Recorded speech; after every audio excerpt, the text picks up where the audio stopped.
오늘 말씀의 제목은 당신은 그럴 자격이 있습니다입니다. 당신은 그럴 자격이 있습니다. 내 삶은 때론 불행했고 때로는 행복했습니다. 삶이 한낱 꿈에 불과하다지만 그럼에도 살아서 좋았습니다.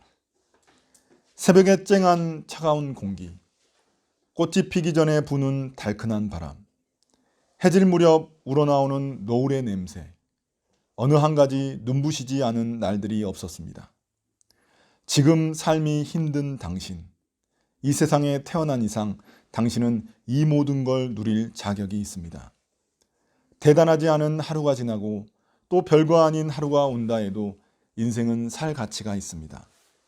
후회만 가득한 과거와 불안하기만 한 미래 때문에 지금을 망치지 마세요. 오늘을 살아가세요. 눈이 부시게. 당신은 그럴 자격이 있습니다. 이 말은 눈이 부시게라는 드라마에 나오는 김혜자 씨의 나레이션입니다. 여러분 눈이 부시게 드라마 보셨는지 모르겠습니다. 꼭 한번 보시기 바랍니다. 전도서를 마무리하면서 생각났던 드라마가 바로 이 드라마입니다. 그래서 요새 시간 날 때마다 이제 또 다시 보는데 너무 재밌더라고요. 전도서가 말하는 삶과 죽음의 의미를 다시금 생각해 볼 수 있는 좋은 드라마였습니다. 특히 김혜자 씨가 우리에게 말한 거, 그리고 그 대상 수상 소감에서도 이 말을 하셨는데, 결국 이 김혜자 씨의 나레이션이 꼭 전도서가 우리에게 하고자 하는 말 같았습니다. 정말 그 말이 전도서가 우리에게 하고자 하는 말이 바로 이 말이 아닐까, 이런 생각이 들었습니다. 이 대사는 인생이 때로는 우리 마음대로 흘러가지 않더라도 충분히 살아갈 가치가 있다는 것입니다. 과거에 대한 후회와 미래에 대한 불안으로 오늘 하루를 망치지 말라는 것입니다. 그래서 세상에 많이 알려진 그런 말들이 있습니다. 죽은 시인의 사회라고 아주 오래된 좋은 영화가 있는데, 이 영화도 나중에 시간 되시면 보시기 바랍니다. 죽은 시인의 사회에서 나온 말인데 아마 여러분 들어본 적은 있으실 거예요. 바로 까르페 디엠과 메멘토 모리라는 말입니다. 까르페 디엠이란 지금 현재를 즐겨라는 라틴어입니다. 그리고 메멘토 모리란 죽음을 기억하라는 또 다른 라틴어입니다. 이 두 단어가 짝꿍입니다. 짝꿍. 그러니까 이 짝꿍 같은 단어들은 죽음을 기억하면서 지금 현재를 마음껏 즐기며 살라, 이런 의미인 것입니다. 그럼 전도서의 가르침은 어떨까요? 얼핏 보면 이 전도서의 가르침도 비슷한 것만 같아 보입니다. 전도서는 처음 1장 2절부터 우리의 삶을 이렇게 진단했습니다. 잘 기억하고 계시죠? 헛되고 헛되다. 헛되고 헛되다. 모든 것이 헛되다. 이렇게 시작했습니다. 그런데 전도자가 삶의 많은 어떤 인생의 모습들을 다 관찰하고 난 후에 전도서 마지막에 하는 말도 또 똑같습니다. 그래서 12장 8절에 보시면 헛되고 헛되다. 헛되고 헛되다. 모든 것이 헛되다. 이게 전도서의 결론입니다. 이 헛되다라고 번역된 단어는 히브리어로 헤벨입니다. 헤벨. 이 단어는 제가 말씀드린 적이 있지만 안개, 입김, 연기 이런 걸 의미하는 단어입니다. 그걸 이제 헛되다라고 번역을 했는데, 이 헛되다라는 의미보다는 우리의 인생이 마치 연기처럼 손에 잡히지 않고 수수께끼 같다, 수수께끼처럼 부조리하다, 이런 의미로 보는 게 더 나아 보입니다. 그래서 여러분들이 전도서를 읽을 때 헛되다라는 그런 의미로만 읽지 마시고 이런 헤벨, 연기 같고 수수께끼 같고 잡히지 않는 어떤 삶에 대한 그런 의미로 쓰여진 단어라고 기억하시면서 읽으면 좋겠습니다. 이처럼 전도서는 우리의 인생을 헤벨로 만드는 주범을 3가지로 이야기하고 있습니다.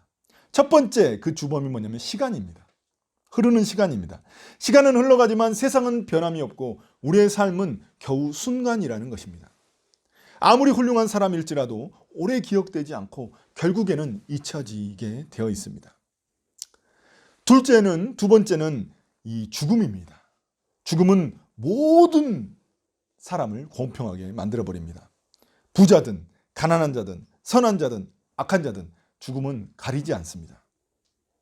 셋째는 예측 불가능한 삶입니다. 삶은 우리가 통제할 수 없어서 예측할 수 없는 방향으로 흘러갈 때가 많다는 것입니다. 특히 재앙은 때와 장소, 사람을 가리지 않고 찾아오기 때문입니다. 그러나 전도서는 세상에서 말하는 까르페 디엠, 또 메멘토 모리와 달리 한 가지를 더 언급하고 있습니다. 이게 바로 전도서의 핵심입니다. 바로 하나님을 기억하라는 것입니다. 1절입니다. 1절 같이 한번 읽어볼까요? 1절. 자, 시작. 젊을 때 너는 너의 창조주를 기억하여라. 고생스러운 날들이 오고 사는 것이 즐겁지 않다고 할 나이가 되기 전에. 이 문장의 그런 영어 번역을 보시면 첫 번째 동사가 remember입니다. remember. 기억하라는 겁니다. 이 기억하라는 말을 아주 강조하고 있는 거예요. 누굴 기억하라고요? 창조주 하나님을 기억하라는 것입니다. 그만큼 그분을 기억하는 게 중요하다는 것입니다. 기억하라는 말은 그냥 어떤 지적인 어떤 능력, 기억력, 암기력을 말하는 것이 아닙니다. 이 말은 창조주 하나님을 우리 마음에 새기고 항상 염두에 둬서 삶의 모든 순간마다 판단하라는 그런 의미인 것입니다. 또한 여기서 고생스러운 날들이란 늙어서 몸과 마음이 내 마음대로 움직이지 않을 때를 의미합니다. 고생스러운 날. 그런 때가 되면 인생이 안개와 같다고 느끼게 되는데, 깨닫게 되는데, 그때는 사는 게 그리 즐겁지 않게 되니까 그때가 오기 전에 창조주 하나님을 기억하라는 것입니다. 젊으면 젊을수록 되도록 이른 나이에 하나님을 기억하라는 것입니다. 그것이 전도서가 말하는 헤벨 같은 삶을 살아가는 지혜인 것입니다. 그렇다면 구체적으로 창조주 하나님을 기억하라는 말의 의미는 무엇일까요? 첫째, 창조주 하나님을 기억한다는 것은 죽음을 기억하는 것입니다. 2절부터 7절은 인간이 늙는 것과 죽는 것을 은유적으로 묘사하고 있습니다. 2절에서 해와 빛과 달과 별들이 어두워지고 먹구름이 비를 몰고 온다는 것은 젊음이 사라지는 그때를 의미합니다. 해가 쨍쨍 쬐다가 갑자기 이게 사라지는 것이 이제 점점 이제 죽음의 때로 가고 있다는 것을 의미하는 거죠. 그런 때가 되면 건강했던 팔이 수전증 걸린 것처럼 떨리게 되고 튼튼했던 두 다리가 관절이 약해져서 너무 힘이 없어집니다. 할아버지 할머니들이 아이고 어깨야, 아이고 허리야, 아이고 다리야 하는 이야기를 그냥 뭐 억지로 하시는 것이 아니라 그냥 그렇게 자연스럽게 나오거든요. 그런 소리 많이 들어보셨을 겁니다. 이도 약해져서 젊을 때 좋아하던 음식도 제대로 씹지 못하고 눈도 침침해져 가지고 읽는 것도 힘들어집니다. 개혁개정에서는 음식을 제대로 씹지 못하는 이런 노인의 모습을 맷돌질하는 자들이 적어질 것이라고 이렇게 은유적으로 표현하고 있습니다. 이 맷돌이 음식을 가는데 사용하잖아요. 그런 것처럼 이빨을 그 맷돌처럼 이렇게 은유적으로 묘사한 것입니다. 그런데 세번역은 이런 은유들을 갖다가 싹 다 풀어서 해석을 해버렸어요. 그래서 그 은유적인 표현들이 잘 드러나 있지는 않습니다. 세번역에는. 그래서 개혁개정이 조금 더 이 부분은 좀 나은 것 같습니다. 4절은 노인이 되면 귀의 기능이 떨어져서 바깥에서 들리는 그런 소리조차 잘 듣지 못하는 것을 말하고 있습니다. 이 할아버지 할머니들한테 이야기할 때 작게 이야기하면 못 들으십니다. 큰 소리로 그럼 뭐라고? 막 이렇게 이야기하시는 걸 우리가 뭐 보게 되는데, 아무튼 할아버지 할머니들의 그 귀의 기능도 많이 약해집니다. 그래서 크게 이야기해야 됩니다. 5절은 노인이 되면은 높은 곳을 무서워하고 작은 위험에도 조심스러워하게 된다는 겁니다. 아이고 그냥 넘어질까 봐 두려워하고 이렇게 무서워하고 그렇게 하잖아요.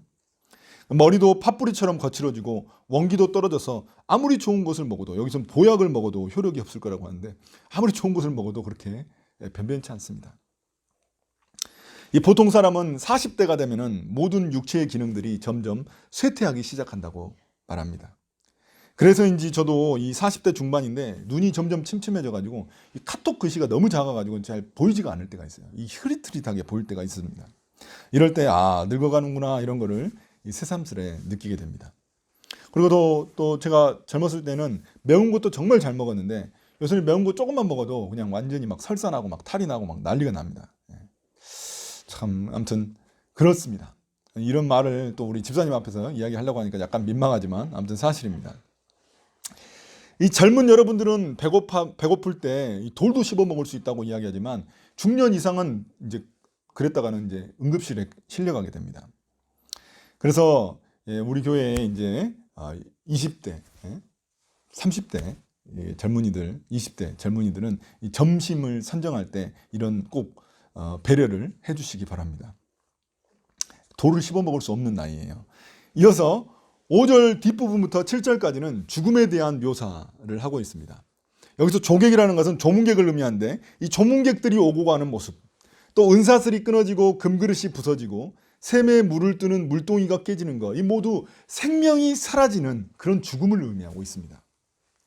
그러니까 가치 있는 것들, 은사슬, 뭐 금그릇 이런 거 다 가치 있는 거잖아요. 샘에 물을 뜨는 물동이들, 이런 가치 있는 것들이 끊어지고 부서지고 깨지는 것은 모두 죽음의 현상들을 보여주고 있는 겁니다.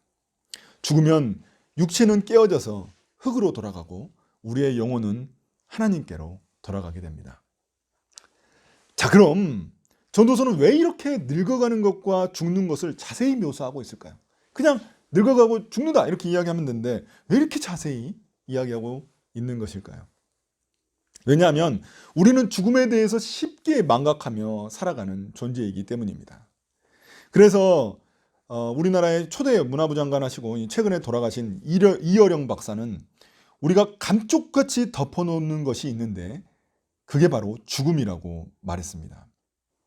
그리고 스펄전 목사님은 영국의 아주 유명한, 역사적으로 가장 설교를 잘하신다는 그 스펄전 목사님이 항상 그 목회자들에게 강조한 부분이 있습니다. 그건 뭐냐면 장례식장을 끊임없이 빠짐없이 가라는 것이었습니다. 죽음은 사람들이 자주 망각하는 삶의 진실이기 때문입니다. 죽음을 망각한 사람은 세상의 거짓에 속아 자꾸 별것도 아닌데 욕심부리고 집착하며 살아갑니다. 죽음이라는 진실을 감쪽같이 감춰두었기 때문입니다. 그래서 전도서는 죽음을 더 생생하게 묘사하면서 우리에게 그 죽음을 기억하라고 말하고 있는 것입니다. 젊은 사람들은 이거 더더욱 망각하면서 살잖아요. 근데 좀 나이가 이제 더 들게 되면 이제 점점 더 그런 것들에 대해서 이제 조금씩 생각하게 되는데, 아무튼 오히려 건강할 때, 젊었을 때 그 죽음을 기억하며 살아가라고 강조하고 있습니다. 참 아이러니컬하게도 우리는 죽음이 무엇인지 알 때 삶이 무엇인지 더 잘 알게 되기 때문입니다. 우리가 죽음을 망각하며 살다가 죽음을 정면으로 맞닥뜨린 사건이 있습니다. 그게 바로 코로나입니다. 코로나로 인해 우리는 누구나 언제든지 어디서든지 죽음을 접하게 되었습니다. 사람을 가리지 않았잖아요. 코로나는 우리가 감춰놨던 삶의 진실을 다시 끄집어낸 것입니다. 그런데 그때 오히려 우리는 삶의 소중한 것들을 다시 기억해내기 시작했습니다. 마음껏 밖에 나가서 돌아다니면서 신선한 공기를 마시는 거. 우리가 코로나 때문에 밖에 나가지도 못했잖아요. 이게 신선한 공기를 마시는 게 얼마나 소중한 것인지 깨달았습니다. 함께 식사하며 떠들면서 함께 식사하는 거, 이것도 얼마나 소중한 일상인지 우리가 깨닫게 되었습니다. 코로나로 인해 우리가 망각했었던 작은 삶의 일상들의 그런 소중함을 깨닫게 된 것입니다. 그러나 죽음이 마냥 끝이라면 이 짧은 인생 그냥 나 맘대로 내가 하고 싶은 대로 그냥 막 내 쾌락을 추구하면서 살아가면 됩니다. 그냥 뭐든지 해도 됩니다. 그런데 죽음 후 사람이 소멸하는 것이 아니라 누구나 가야 할 곳이 있다는 것입니다. 성경은 그렇게 이야기합니다. 그래서 둘째, 창조주 하나님을 기억한다는 것은 하나님의 심판을 기억하는 것입니다. 13절 14절입니다. 할 말은 다 하였다. 결론은 이것이다. 하나님을 두려워하여라. 그분이 주신 계명을 지켜라. 이것이 바로 사람이 해야 할 의무다. 하나님은 모든 행위를 심판하신다. 선한 것이든 악한 것이든 모든 은밀한 일을 다 심판하신다. 전도서는 청년의 때에 우리에게 많이 시도해보라고 이야기합니다. 젊으면 즐기라고 이야기해요. 어차피 인생이 불확실하니까 기회가 오면 그걸 붙잡고 도전도 해보고 그 주어진 순간들을 막 누리라고, 그 기쁨을 누리라고 이야기합니다. 그래서 바로 앞장에 11장 9절에 보면은 젊은이여 젊음의 때에 젊은 날을 즐겨라. 내 마음과 눈이 원하는 대로 따라라. 이렇게 이야기를 하고 있습니다. 다시는 돌아오지 않을 그 젊음을 즐기라는 말입니다. 나이가 들면 할 수 없는 일들이 많아지잖아요. 그 앞에서 보셨잖아요. 2절부터 7절까지. 힘과 능력이 있을 때, 젊을 때 도전하라는 것입니다. 신체의 능력이 저하돼가지고 아무것도 못하면 때는 그때는 후회해봤자 소용이 없다는 겁니다. 저도 이제서야 이 어릴 적 해보지 않은 일들 몇 가지를 후회한 적이 있습니다. 유럽에 있을 때 그렇게 그 좋은 환경과 이런 게 있을 때 뭐 돈이 좀 없었지만 그때 좀 더 많은 나라를 좀 돌아다 보고 좀 이렇게 여행도 다녀보고 그랬어야 되는 건데 하나도 안 하고 그냥 학교하고 그냥 집만 왔다 갔다 했던 게 너무나 후회가 되고, 정말 또 이 어렸을 적에 또 공부한다고 공부만 한다고 그냥 그 가족들하고 또 많은 추억을 만들지 못한 것도 좀 후회가 됩니다. 여러분들도 젊을 때만 할 수 있는 일들이 있기 때문에 팔팔할 때만 할 수 있는 일들이 있습니다. 그럴 때 기회가 왔을 때 도전해 보시기 바랍니다. 언제 나이 먹은지 모르게 시간은 흘러가게 되어 있습니다. 그래서 20대는 20km, 30대는 30km, 40대는 40km 이렇게 시간이 흘러간다고 이야기하지 않습니까? 그러나 전도서는 인생을 즐기라는 말에 한마디를 더 붙입니다. 그냥 인생을 즐기라 말로 끝나지 않습니다. 하고 싶은 거 다 하되 모든 행동에는 나중에 하나님의 심판이 있다는 것도 기억하라는 겁니다. 다 해! 그 대신 하나님은 심판하실 거야. 이렇게 이야기하는 겁니다. 이게 우리의 자유가 하나님 앞에서 방종이 되지 않도록 하는 그런 한계를 지어주는 그런 말입니다. 하나님은 우리가 이 땅에서 한 모든 일을 심판하실 것입니다. 우리가 아무도 모르게 은밀한 일을 행한 것조차 하나님의 심판을 피할 수가 없습니다. 그렇기 때문에 되도록 어릴 적에 하나님을 믿는 게 너무나 중요합니다. 하나님을 모르는 시간이 길면 길수록 우리가 더 많은 죄를 짓고 살아가기 때문입니다. 어떤 사람은 이 세상에서 즐길 거 다 즐기고 죽기 전에 하나님 믿으면 그러면 되는 거 아니냐, 어차피 천국 가는 거 아니냐, 이렇게 이야기하는 사람이 있습니다. 이 말은 너무 빨리 믿으면 세상에서 해보고 싶은 거 내가 마음껏 못 해보고 그냥 그러고 살아야 되는 거 아니냐, 이런 그런 마음이 담겨져 있습니다. 깔려져 있습니다. 그러나 이 말은 하나님을 무시하는 그런 핑계에 불과합니다. 하나님은 우리의 모든 행위를 다 보고 계시기 때문에 하나님을 믿지 않는 시간이 길면 길수록 하나님의 심판은 더 무거워지는 법입니다. 또한 나이가 들수록 우리는 하나님께 돌아가기 힘들어집니다. 나이가 들면 들수록 가진 것이 많아져요. 또 인생의 짐들이 많아져요. 자식도 생기고 뭐 인생의 짐들이 많아져요. 이렇게 해야 될 것들이. 그러니까 그런 것들을 포기하고 하나님을 믿는다는 게 이게 쉬운 일이 아닌 겁니다. 주님을 따르는 길은 제자의 길인데 그 제자의 길은 우리가 버려야 될 것들이 많이 있거든요. 근데 그걸 하기 힘들다는 겁니다. 그래서 그 부자 청년도 재산이 많다 보니까 그걸 포기하지 못하고 영생을 누리지 못하지 않습니까? 또한 인생의 가치관이 이제 나이가 들면 굳어져 버려요. 가치관이 깨지질 않아요. 오래 살다 보니까 자기가 굳어진 가치관이 있어요. 그냥 그거 깨지기가 쉽지가 않아요. 그래서 하나님 말씀이 들어가도 마음속에 그냥 오래 안 박혀요. 박히지를 않아요. 그래서 어렵습니다. 주변에 여러분 훌륭한 그리스도인이라는 사람들이 있다면 그 사람들 봐보십시오. 대부분 언제 믿었냐면 어린 시절이나 청년 시절에 믿었던 사람들입니다. 나이 들어서 주님의 제자가 됐다? 훌륭한 제자가 됐다? 거의 보기 드뭅니다. 하나님은 우리의 모든 생각과 행동을 다 아십니다.